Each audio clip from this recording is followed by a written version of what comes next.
This mistake almost cost two nurses their jobs. And if you're an agency nurse, I would advise you listen to the story very well. So, an agency nurse picked the shift in a nursing home. She arrived at 8 o'clock as opposed to 7:45 that the home would normally start their handover process. Well, the permanent staff got angry, obviously. That why would you come at 7:45? But the agency staff claimed that she's being paid from 8 o'clock and there was no reason why she could come in early. They started the handover process and the handover finished hurriedly.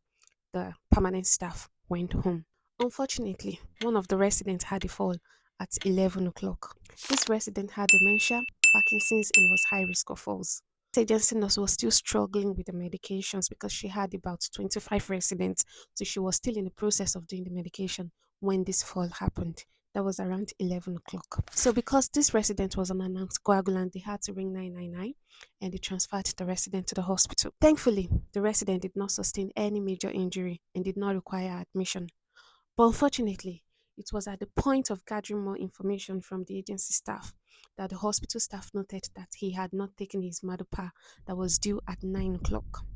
And then that's where the problem started. The hospital claimed that the resident's fall was preventable because he had not taken his medication and was at risk of falls. And you know how Parkinson's medications are.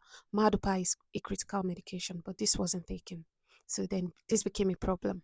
When investigation started, the agency nurse claimed that this was not highlighted during the handover because the resident was high risk and was on critical medications. There was supposed to be a plan in place to make her realize that yes, critical medications were needed to be given out. The permanent staff claimed that it wasn't her fault. She had to work overtime because she was supposed to finish her work at 8 o'clock, but because the agency nurse came in late, she was not able to give a thorough handover as she would normally do. So tell me, who is at fault in this scenario? Who is supposed to be blamed?